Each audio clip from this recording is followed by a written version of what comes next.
السلام عليكم ورحمة الله وبركاته. ازيكم يا حبايبي، عاملين ايه؟ النهاردة ان شاء الله هنعمل مع بعض كده حبة معجنات كده بسيطة. نص كيلو من الدقيق، عندنا رشة ملح، معلقة كبيرة سكر، معلقة خميرة، رشة بيكنج باودر، كوباية من اللبن او كوباية نصها لبن ونصها مية. لو مش متوفر لبن نضيف مية بس مش اكتر. لو عندنا معلقة لبن بودرة نضيف معلقة لبن بودرة، اي حاجة متوفرة عندنا. وربع كوباية من الزيت.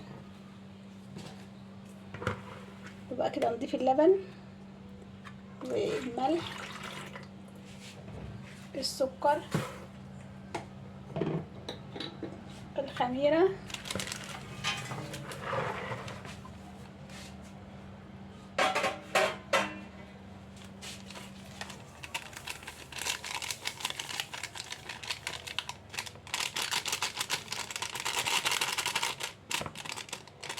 دي رشة صغيرة من الخميرة.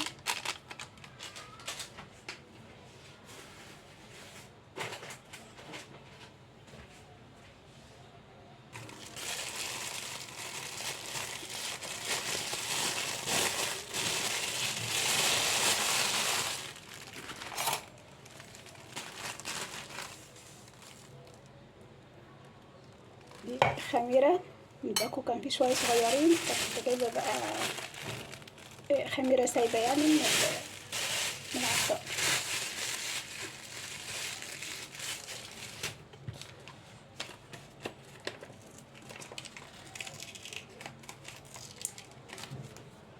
نبتدي بقى ندوب ونضيف الدقيق.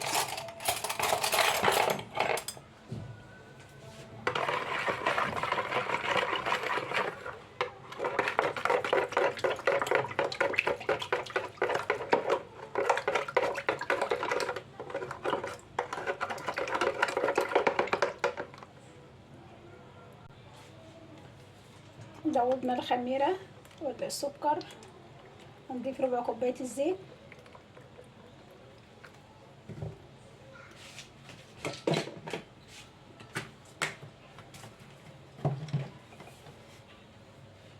هنضيف بقى الدقيق.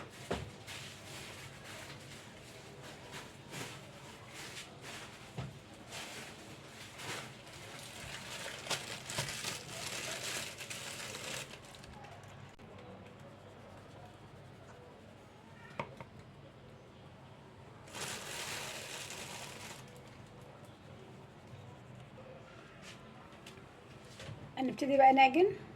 ضفنا كده معلقة من السمسم ورشة صغيرة من حبة البركة. لو الولاد بيحبوا حبة البركة يعني نضيف نص معلقة كده حلوة أو معلقة صغيرة، بس أنا عندي ولادي ما بيحبوهاش يعني فبضيف رشة صغيرة كده يعني إن هي مفيدة.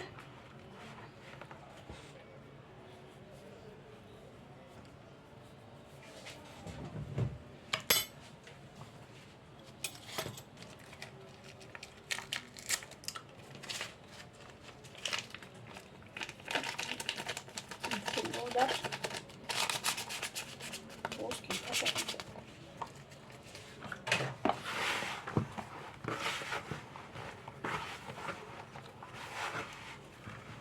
نضيف معلقتين مية.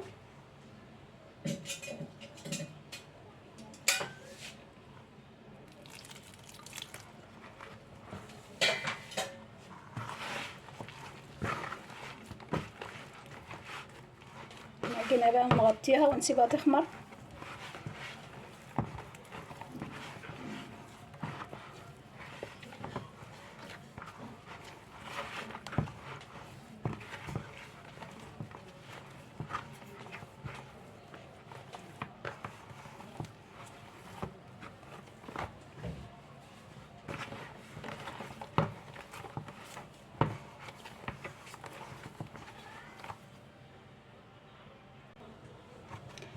العجينة معايا بالشكل ده، اغطيها ونسيبها نص ساعة تخمر وبعدين نرجع نشوفها مع بعض.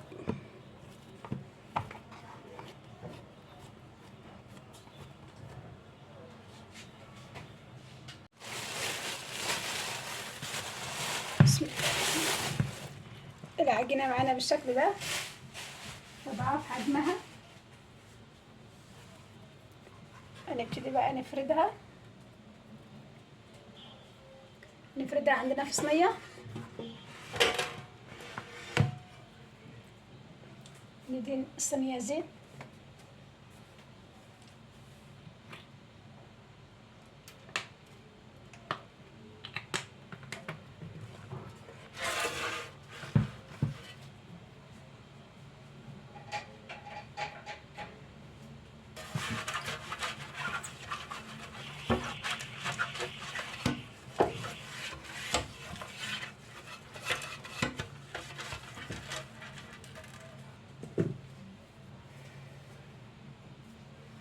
بسم الله. وعندنا نص العجينة. بسم الله.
فردنا كده نص كمية العجين.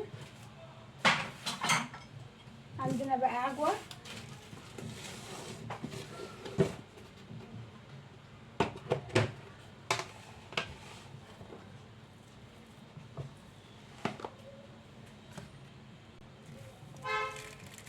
عندنا العجوة بالشكل ده، نفردها على كيس تلاجة.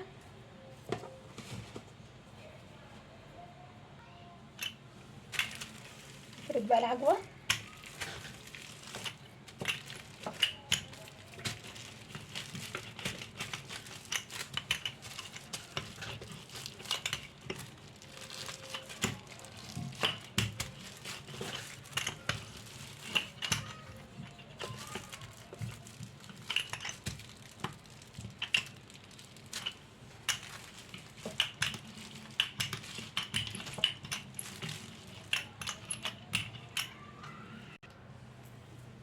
فردنا العجوة بالشكل ده.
هنفرد نغطي الحتة الباقية ونرجع نشوفها مع بعض.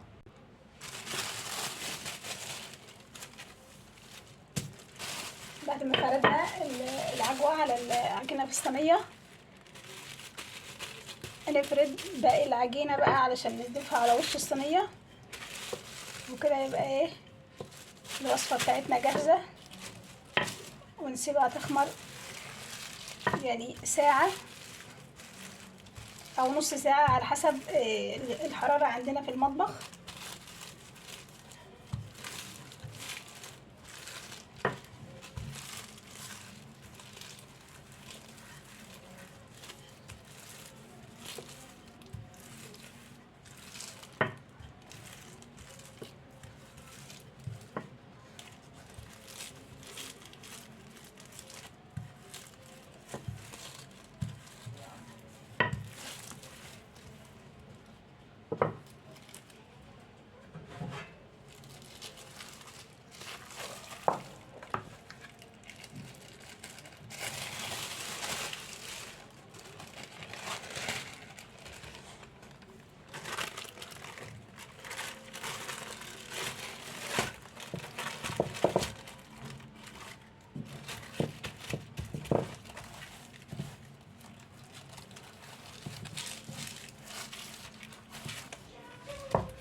باقي قطع من العجينة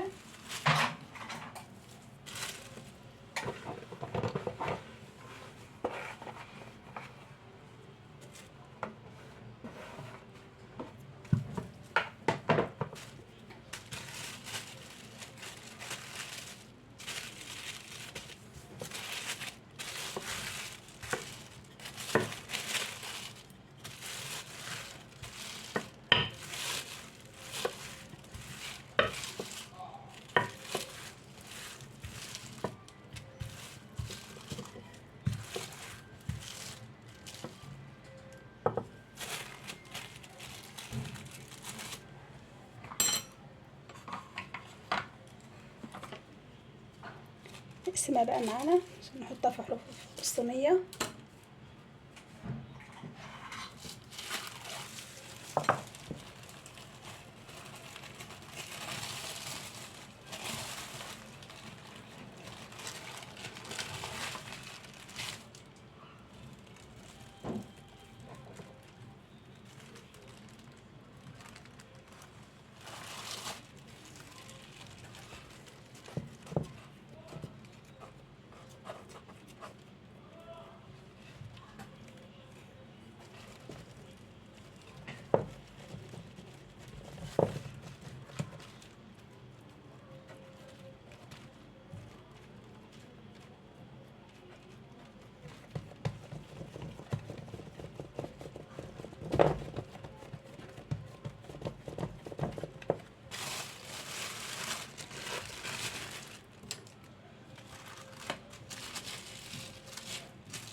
ضغطت عليها كلها كده بالشكل ده نسويها.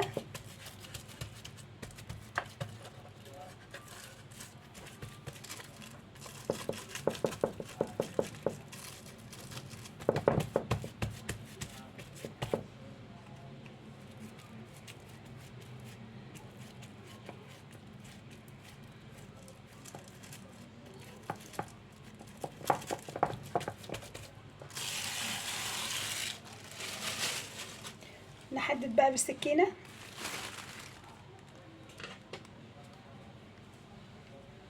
نقطعها ازاي ونحدد بحيث ان هي تبقى سهلة في التقطيع.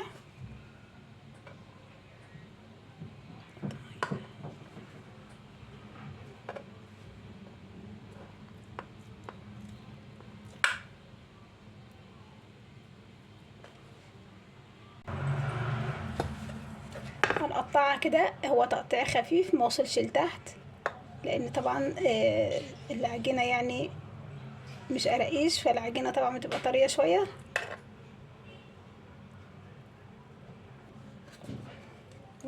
ونقطع اي تقطيعة نحبها ونسيبها بقى نص ساعة بس مش اكتر. وبعدين نشكلها، نسويها. احنا مش هندهن الوش اي حاجة، دي بس هندخلها كده في الفرن على طول، مش اكتر من كده.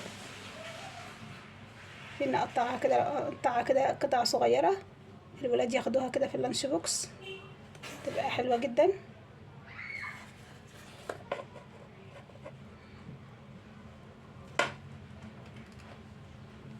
هنغطيها بقى ونسيبها نص ساعة، وبعدين هنسخن الفرن على درجة حرارة 200، ندخلها على الشبكة، هتستوي تاخد اللون الذهبي كده من تحت ومن فوق. هنخرجها ونغطيها ونسيبها تبرد، وبعدين بقى نقطعها ونعبيها بقى في علبة كده ونشيلها في الفريزر.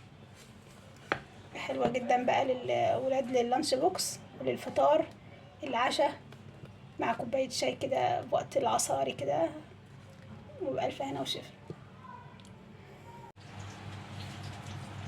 المخبوزات بتاعتنا طلعت من الفرن. انا قبل ما ادخلها الفرن خرمتها بالشكل ده، نغزتها كده بحرف السكينة بحيث ان هي تدي شكل حلو. شوف شكلها تعجب الولاد يعني، بحيث ان هي ايه، طبعا الولاد بيحبوا الحاجة اللي هي تلفت الانتباه، فلما يلاقوا الحاجة شكلها حلو حتى لو ما بيحبوهاش هياكلوها.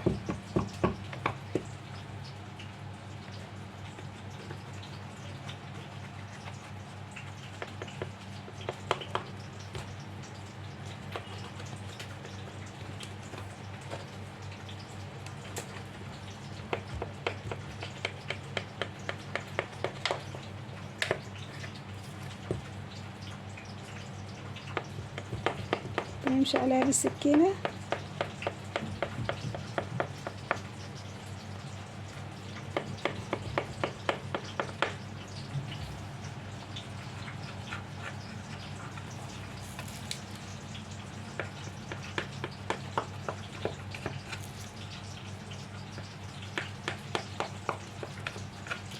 ونعبيها بقى في علبة بلاستيك. يعني احنا عملناها النهاردة، نخلي منها كده قطعتين كده في علبة وعلى السفرة كده ايه يتعشوا بيهم، والباقي بقى نشيله في الفريزر في علبة تاني بقى وندخله الفريزر، نطلعه بقى في اي وقت. هنطلعها كده نحطها في كيس تلاجة ونقفله ونسيبها شوية كده، هتلاقيها طرية معاكي كده وجميلة.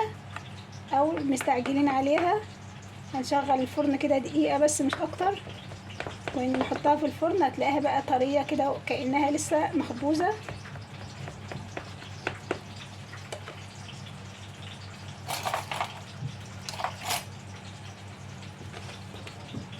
بسم الله الرحمن الرحيم.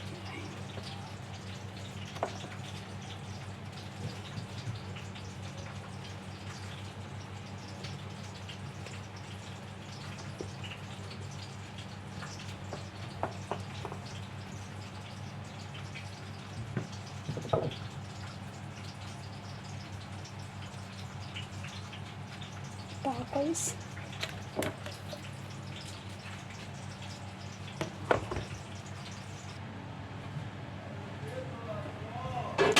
المعجنات بتاعتنا بالشكل ده،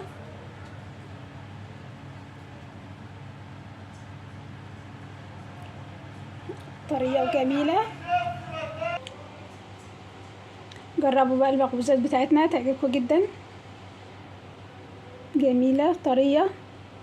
مجرد ما تبرد نعبيها بقى في اللانش بوكس، نعبيها في العلبة وندخلها الفريزر، نطلعها بقى كده فطار عشاء. حلوة جدا وخفيفة. لو عجبكم بقى الفيديو ما تنسوش اللايك والاشتراك في القناة، والسلام عليكم.